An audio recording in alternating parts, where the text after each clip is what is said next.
The NBA playoffs are just around the corner at this point of the season, and we have a strong idea who's going to be the top seeds in each conference and who's going to be the real teams to look out for in the postseason. And today we're going to be covering who I think are going to be the contenders of the playoffs, or who's going to be the pretenders of the playoffs. Just a quick reminder, these pretenders I'm going to have on here, I'm not saying they're going to be bad teams or they're frauds or they're going to be first round exits.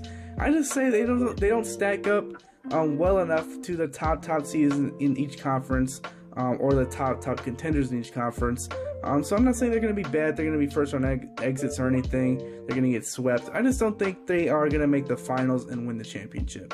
And also I'm going to say who's going to be a pretender or contender for each team in the entire league, every single team, just to be fair, because I know the West is more closer than the East, and I don't want to, mix up like how far down do I go in the West compared to the East? Do I go to the 13th seed in the West, 10th seed in the East? And it's just confusing, so I'm just going to go all teams. I'm going to go quick through the teams that are obvious though, so it's not, we don't stay too long on teams that we all know are not going to win the championship. Before I get into my opinions, a huge portion of y'all are not subscribed, and if you're new here and you like my videos or see potential, hit the subscribe button down below. I really appreciate it, and it really helps in the long run. Starting off in the Eastern Conference, let's get the easy ones out the way. Pistons, Hornets, Magic, Pacers, Bulls, Wizards, Raptors, Hawks, Heat, and Nets are all pretenders in my opinion. Or if you don't want to call them pretenders, if you want to just say they're not contenders, that's fine with me, because realistically, what is the Orlando Magic pretending to be? They're not really pretending to be championship contenders. I'm just saying pretenders for all of them. Some might want to say the Heat and Hawks have a chance. Honestly, I guess, but I believe that chance is below 5%, below 3%, honestly. Everything would have to go right for them, and I don't see that happening at all. So let's get into some teams that I believe that might be more divided in thoughts about contender or pretender. The New York Knicks are the next ones up, being the 5th seed as of right now, and they've been playing insanely good ball, and their first loss just came yesterday, I believe, to the Hornets. That's their first loss since February 10th. So this team could definitely make some noise in the postseason. Like I said, not every single team is a pretender, is going to be a bad team, but I do believe the New York Knicks are not just quite there yet at, contender level. I do think they're going to be pretenders. Brunson has been incredible in the playoffs, especially looking back into last year with the absence of Luka. He balled out against multiple teams. Just incredible ball by Brunson. And so we know Brunson can ball out in the playoffs, but it's really Randall and the rest of the team that we don't really know will show up that well like they are now in the regular season and translate that into the playoffs. So I do have the New York Knicks as pretenders for this playoffs. Now the Cleveland Cavaliers are right outside the contenders for me. If you want to say they're contenders, I'm honestly not going to argue with you too much. They are right there, honestly, for me. But I do think they are pretenders just barely. Donovan Mitchell has an incredible track record in the playoffs, putting up crazy statistics. Looking back at that bubble year, he was incredible. Even not just the bubble year, like other playoff series outside of the bubble, he's been great. So we know how Mitchell is in the playoffs. We'll see how Garland is, Jared Allen, all of them, how they're going to play with each other in the playoffs. They might surprise me, play better than I expect, but as of right now, I do think they're pretenders. But next year, that might be their year next year to be in that contending category. Looking at the top 3 seeds, getting past the 5th and 4th seed, which is the Knicks and Cavs. Top 3 seeds being the 76ers, Celtics, and Bucks. All contenders in my opinion. I think those 3 teams are incredibly talented, incredible, like in every aspect of the game. Really, that a lot of y'all are probably looking at me and saying that's the most boring and generic list of all time going into the contenders. It's literally just the top 3 seeds in the East. That's why I had them going first. We're gonna get into the West right now, which is way more juicy, way more entertaining to listen about. This East, kind of generic, I'll admit it myself. It's really just the top 3 seeds I think will make it out the East. Philly has possibly the biggest chip on their shoulder going into the postseason, with James Harden and Embiid really wanting to show themselves, and Embiid probably the best big man in the league if it wasn't for Jokic being alive. Boston honestly has one of the deepest teams, if not the most deepest team in the entire league, and to top that off, having the 2-man punch of Tatum and Brown, and also them making the little finals last year and them getting better, this team can definitely make that run again. And the Milwaukee Bucks having arguably, in my opinion, the best player in the entire league with Giannis. Jrue Holiday's been incredible. Brook Lopez might be Defensive Player of the Year. Middleton isn't even fully in the rotation yet. He's kind of still limited in minutes, and they're still winning plenty of games. This team is going to be incredible. They already showed that they can win championships like they did in 2021. This team is honestly might be better than that team. So we'll see how that works out in the playoffs, how they'll play. So let's go on to the Western Conference where it gets real juicy. This is where, heated conversations really start to happen. Let's get the obvious teams out the way. Rockets, Spurs. Neither of those teams are not even in this conversation. I'm a Spurs fan myself. No disrespect to the Rockets. But as of right now, they're not even in the conversation for this. They're trying to get Victor Wembanyama right now. Now let's go into this really close playing area of the Western Conference, starting with the Trailblazers. Obviously, the Trailblazers, I think, are pretenders. I think that's pretty obvious. I think their only real chances if Dame puts up 70 every single game or something. Trailblazers, just, again, another mediocre year for this team, wasting Dame's prime, really.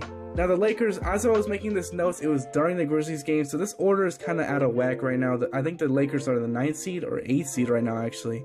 I think they're the 9th seed after this Grizzlies win, but I have them right after the Blazers, which is not accurate. But the Lakers, I have as pretenders. I know a lot of people say, well, LeBron is coming back, Anthony Davis is playing dominant basketball. I agree with all of that, but it's really just the rest of the team that we really don't know if they're going to play championship level basketball. I don't think people realize how insanely difficult it is for teams to not only go to the finals, but win it all. I don't think this team has it. If you have LeBron James, you automatically have a chance at making the championship, making the finals, winning it all. But is that chance big now with this team? I don't believe so. Now, like I mentioned, Anthony Davis is playing insanely dominant, put up a 30-20 game in this Grizzlies game that just went down as I'm recording this video. And this whole entire roster has not been terrible in the absence of LeBron. But the thing is when LeBron does come back, that is a huge adjustment for this roster to make. You can't just plug LeBron in and we'll be fine. This is going to be a meshing, gelling with each other type of time that they need when LeBron comes back. They need games under their belt with each other. You can't just plug and play LeBron like you can with Kevin Durant or nothing. That's no shot at LeBron, of course. He's top 2 player of all time. But he is the system of teams, and you can't just, plug and play him. And by the time he comes back, it's going to be almost playoff time. And obviously this team, Anthony Davis and them, know how to play with LeBron. But it's really just the rest of the team. D'Lo hasn't even been playing. He's missed his 6th straight game after this Grizzlies game. D'Lo needs to come back and get gelled with this team more. It's just, the Lakers definitely have a shot. I'm not saying that at all. You have LeBron, you have a shot. But is this team really going to have that big of a shot? No, I don't think so. Especially when LeBron has an ankle injury. LeBron's going to play through it. He's definitely not going to be 100% in the playoffs. Last time we saw that, he was eliminated by the Suns. Obviously that team wasn't as good as the team they have now, but LeBron is gonna have that nagging injury, which is gonna make this way harder. So yes, I do have the Lakers as pretenders, but if there was one team out of all the pretenders I have on this list that would change into contenders, I would say the Lakers are at the top of that list. But as of right now, I do have them as pretenders. And the next team I have as pretenders, the New Orleans Pelicans. But they are also a team I can see actually making a jump into being contenders. With Zion coming back, hopefully 100%. If he's not 100%, I don't think they're contenders. But if he does come back 100%, let's not forget that this team was the 1st seed or 2nd seed, I believe, when he was healthy earlier on in the season. Zion on this team is deadly, and they are really good with him on the team. Obviously, he's their best player. And him, Brandon Ingram, CJ McCollum, all those guys would make this team, I believe, contenders, even though they're already starting on really a bad foot, probably being on the lower half of the playoffs. But I think, especially with Zion not really being able to stay healthy, it being a hamstring injury which can linger on in the season, I do think these guys are still pretenders, honestly. Next team is the Thunder. I think the Thunder are kind of happy to be here type of things. This is their first time actually winning a decent amount of games. SGA actually playing the whole season and everything. I think this team is just happy to be here. Like I said, I think this spot right now, I think they're like the 10th seed or something close to it. I think that's kind of their peak for the season. They don't really have anything to fall back on or look forward to later on in this season to end out the season that's going to boost them up into the standings. like the Lakers and Pelicans do with Zion and LeBron. But this team's objective isn't to win a championship right now. It's trying to develop these young players like Jalen Williams and SGA and all those guys. The Jazz are also not contenders, too inexperienced, too young, and I think they can, win a playing game or two, even make the 8th seed or something like that, take a game, be like the Pelicans last year, but definitely not contenders. Now, the Los Angeles Clippers, a team who just recently got their first win in the Russell Westbrook era, has many losses before that. I have as contenders, actually. Now, I don't know if this is an extremely hot take or anything, but the Los Angeles Clippers, let's not forget who's on this team. Kawhi Leonard, who's a 2-time champ, a 2-time Finals MVP. Paul George, who isn't a champion or anything, but did lead this team 2 years ago to the Western Conference Finals without Kawhi Leonard. Granted, this team was much different back then, but this is still a Clippers team who has two very, very good top 15 players in the league in Paul George and Kawhi Leonard. They have Tyronn Lue, who's their coach, who's most definitely not afraid to sit Russell Westbrook if it's the right choice. Definitely not, shying away from adjustments or anything. This man is the king of adjustments. So Russell Westbrook and all that doesn't really worry me. I think right now is kind of a gelling period, seeing what works, what doesn't. Come playoff time, I think Ty Lue will have his mind made up and what Russell Westbrook's role will be. And Russell Westbrook hasn't even been bad for the Clippers, so I'm not saying he's been the reason why they've lost so many games since him being there. But I do think that they are contenders purely off of the fact that Kawhi Leonard and Paul George have been incredible in the playoffs. Let's forget about that bubble year. Like I said, I think this team definitely has the ingredients to make a deep playoff run. They match up with the Phoenix Suns or something. That'll be a fun watch, seeing KD and Kawhi Leonard go head-to-head. I think they have a fair shot just like anybody else, honestly. They definitely have some things they need to work on for sure, but I think they have a good shot. Minnesota Timberwolves I have as pretenders. They've been, solid throughout the season. They definitely have their ups and downs. Cat hasn't played in a long time, it feels like. They just aren't consistent enough for me to buy in on this team. It kind of sounds hypocritical, honestly, because the Clippers are the definition of not consistent with, who's playing or not and everything. But the thing about the Clippers, they have Kawhi Leonard and Paul George. The Timberwolves do not have those players. Anthony Edwards is definitely no one to slouch on, but he's not Kawhi Leonard. He's not Paul George.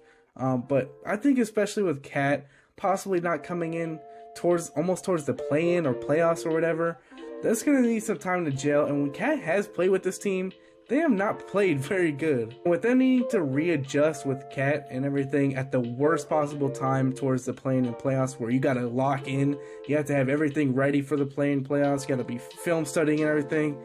That's the worst time to have to plug a player like Karl Anthony Towns into your team again. I just don't really believe in this team, honestly. And also, Rudy Gobert does not have a good track record in the playoffs. Now, the Dallas Mavericks, in my opinion, don't get upset. Don't dislike the video or anything, but I just believe personally this team is pretenders. This team is far too reliant on the 3-ball and Luka and Kyrie. They are just too reliant on those 3 things. Let one of those 2 players like Kyrie and Luka have an off night, or the 3-ball just isn't falling for this team, they're finished. They can't even fall back on their defense or anything because their defense sucks. Like, their defense is really bad. And for Luka and Kyrie to be your backcourt, that's not a good defensive duo either. They don't really have one defensive lockdown like they did with DFS, who they traded away for Kyrie. You can check out my thoughts on that trade whenever it happened. I didn't really think it was like an incredible, like no doubt they won the trade type of thing, because they got rid of their best perimeter defender, and it's showing right now. Obviously, you put Luka and Kyrie, match them up against anyone in the playoffs. That team can honestly win a playoff series or 2. I just don't think they can go far enough to win a championship or anything. The Golden State Warriors are next up, the defending champs. Are they contenders or are they pretenders? Now, I know this might make a couple people mad, especially after I just made a video on saying to not doubt the Golden State Warriors, but in my opinion, this team hasn't even won a game since Steph's return. Just losing against OKC Thunder today, lost against the Lakers in his return. This team has not looked good, not looked consistent. Without Steph, I don't know where this team would be. And they were actually pretty good without Steph. It's just right now, it's like all of a sudden, since Steph came back, they've been like, all right, Steph, you take over. We're just going to take a seat back and just let you cook. And he has. He put up 40 today, and they still couldn't even pull out a win against the OKC Thunder. So in my opinion, I think the Golden State Warriors are pretenders. I have said multiple times in my last video to never doubt the Golden State Warriors. And what am I doing right now? I'm doubting them. So who knows? This might come back and really bite me in the butt. I don't know. Maybe the Golden State Warriors win the championship or something. They go back to back. They still have that core, group of guys of Klay, Steph, Poole, Draymond, and Steve Kerr at the coaching spot. This team can definitely win a couple playoff series. They can possibly win the championship. I never know with the Golden State Warriors, but right now they are not convincing me that they can win the championship, go to the Western Conference Finals or anything. This, with Steph and everything, they just have not looked great. Phoenix Suns, next team up, with the new addition of Kevin Durant along with Booker, Aiden, and old man CP3. I believe this team is easily a contender, honestly. This team is borderline a cheat code with Kevin Durant. Every team having to put their best defender on him and leaving Booker one-on-one with whoever's guarding him. He's been amazing since Kevin Durant's gotten there, putting up, I think, averaging 30 since Kevin Durant's gotten there. Just been incredible. Booker being able to really cook on any player that's guarding him, because obviously the best defender is on Kevin Durant.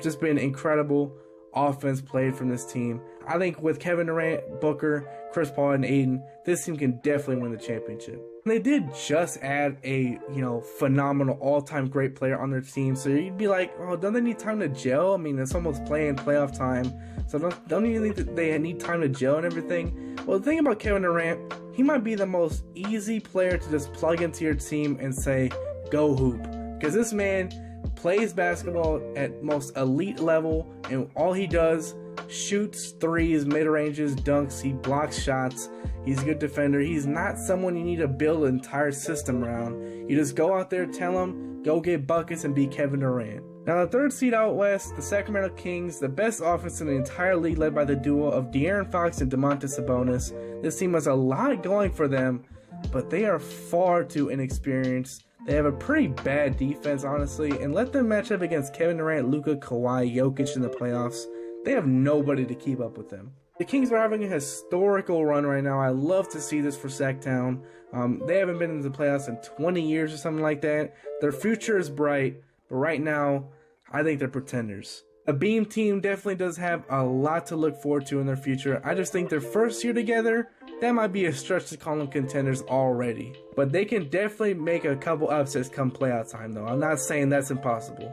Next up is the Memphis Grizzlies. I know a whole lot of drama around the Memphis Grizzlies has happened recently. Everyone's talking about Ja. Everyone's talking about Dylan Brooks, Brandon Clark getting injured and everything. Everyone's talking about it. Everyone knows about it. But realistically, this team is still good, and without Ja, they are still a pretty good team. Even though they just lost against the Lakers, they did not play bad. But I don't know. This team hasn't played great recently. Hasn't played great on the road. I don't really think this team can make the finals. I don't think it's impossible, but I don't believe they're going to make the finals. And compared to other teams in the West, I don't really think they have that much of an edge on them. And I'm not holding the Ja situation against them. I'm saying all this considering Ja will be back by the playoffs. I still don't really think this team is going to go, maybe not far, but make it to the finals. I don't think they're going to make it that far. And I just don't see this team beating great teams like they have to consistently come playoff time. And the last team out west, the Denver Nuggets, with the possible 3-time MVP Nikola Jokic, has Jamal Murray, Michael Porter Jr., KCP, Aaron Gordon, etc. alongside him. All around a great team. I think they're the favorites to come out the West, not just because of the first seed. They're also just incredible all around. Them and the Suns, I think, are my tops to make it out West. But this team, just really, really good. Let this team not make a deep playoff run, make it to the conference finals or something. They would get eliminated in the first or second round. There's a conversation to be had about not Nikola Jokic maybe, but the team around him and the coaching staff and everything. Conversations will rise if they don't go far in the playoffs this year. Far too many times they've been great in the regular season, and it just doesn't happen, and it just doesn't really translate into the playoffs. But this team is just great defensively, great offensively, great all around. Denver, yes, I do think they are going to be contenders. So if you like this video, hit the like button down below, subscribe button, notification bell so you can be notified as soon as I upload. If you agree or you disagree or you're on the fence with what I'm saying, you think someone is a contender or not a contender or something, let me know down in the comments below. I'll greatly appreciate having a conversation with y'all, and I hope to see you guys in the next one. Peace out.